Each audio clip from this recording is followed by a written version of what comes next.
we got to talk about really what I think is the biggest story of the year, and that is this abuse of power at the top of the FBI. The Justice Department is set to brief a bipartisan group of lawmakers today on the classified information related to the Russia investigation. Top intelligence officials holding back-to-back meetings this afternoon for House Intelligence Chairman Devin Nunes and Oversight Chairman Trey Gowdy, and another for the bipartisan Gang of Eight. Your thoughts on this? Well, look, I think what we're going to discover is this is the largest scandal in American history. We're going to discover that people like Clapper, who are now running around making fools of themselves, are doing so because they're terrified. I think there were a group of people who were corrupt, who were confident that Hillary would cover for them. And I think on election night, it began to dawn on them that this is really a threat of criminal charges. Right. And so you had the former director of the CIA, the former director of national intelligence, the head of the FBI, the #2 guy at the FBI, the attorney general.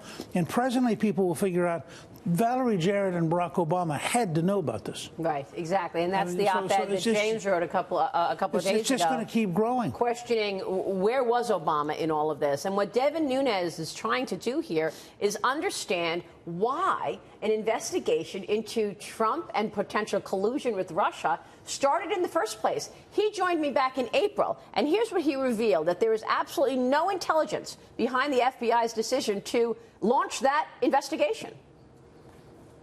Mr. Chairman, you've got to explain what you just said. I think this is extraordinary, that you're telling us that in order for the FBI, the Department of Justice, to launch an investigation into so-called collusion between President Trump and the Russians, there was no official intelligence used. Then how did this investigation start? I don't understand, sir. Please explain. Well, I think that is the point. We don't understand. We've never understood because we have access to these finished intelligence products, and we've never seen one.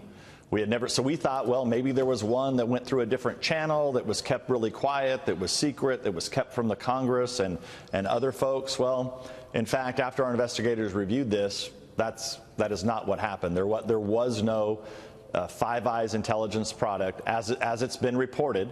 There was no product. So what did they do? They just, I don't understand. Here's the problem. And I've been guilty of it myself.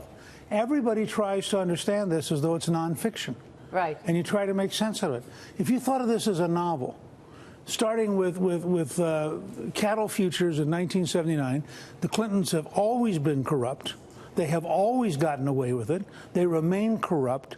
While they were being corrupt, the establishment, which is on the left, 98% of the donations of justice went to Hillary.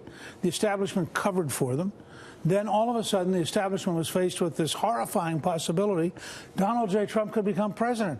If Donald J. Trump becomes president, everything we've done illegal is going to become public. We need an insurance policy. And so if you think of it as a novel or a movie, it all begins to make sense. All those texts from Peter Strzok, one of the texts, James, was, well, we need an insurance policy. And the other one was, President Obama wants to know everything we're doing. Yeah. That was one of the texts. Yeah. And so you're wondering, when did he get looped in and how did he respond? And I'm just wondering, since you've been in this situation, these lawmakers, I mean, not this exact one, but in terms of when you were running the House, these lawmakers are meeting, they're seeking documents. It seems like if I wanted to know what happened, I would want electronic searchable documents, million or so, whatever they are.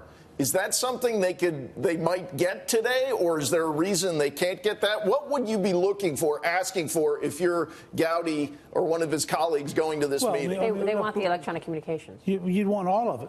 And you'd be willing to keep it secret because, again, I'm very respectful that there are things we could release that give away sources and methods and that endanger people around the world. So I'm fine with genuine security concerns.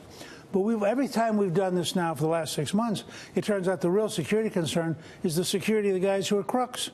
I mean, and what they're really doing is saying, I don't want to share this with you because it's going to prove even more how guilty I am. Or it will embarrass them, like the text that we've spoken about in the past when they were talking about a party that Peter Strzok was going to go to catch up with Judge Contreras, the FISA judge. Right. And Lisa Page was very aggressive about it, saying, go to the party. That's not a conflict of interest. I actually believe we would get further down the road if we got 3 or 4 really good novelists and we said, would you go back and write this story? Well, maybe you want to write it. You're banging out books. Yeah, it's John Le Carre. Most it really definitely. is. And it's, I'm actually going to write a piece for my newsletter on Friday that at Gingrich Productions that it's 5 or 6 parallel problems, and that's why we all get so confused. It's the actual corruption of the Clintons. It is the protection of the Clintons and their corruption, including all the stuff. I mean, a guy bleach bits the hard drive, and you think to yourself, and he gets immunity? Well, okay, but you're... Can I raise an issue, though? Yeah. Where does Robert Mueller fit into all this, the special counsel? Because, again, the culture of the Justice Department has consistently been anti-Republican. They say, oh, he's really a Republican. No, he's really a Justice Department. And if you go back and you look all the way back to Reagan's Secretary of Labor, Ray Donovan, the consistent willingness of the Justice Department. Andy McCarthy had it perfectly. He said, the Justice Department lets Democrats get away with murder and murders Republicans. No, but what Dagan's bringing up is really important. I mean, Robert Mueller's initial mandate was looking for collusion. Right. How do you ignore the fact that Hillary Clinton worked with the Russians, paid for a dossier? That dossier was used to get a FISA warrant to wiretap an American citizen. There's the collusion. Hillary Clinton and the Russians. No. How is Robert Mueller not including that in his investigation? It's just not feasible. That's why you have to see this as a novel. Okay? Robert Mueller has... Well, how does it end?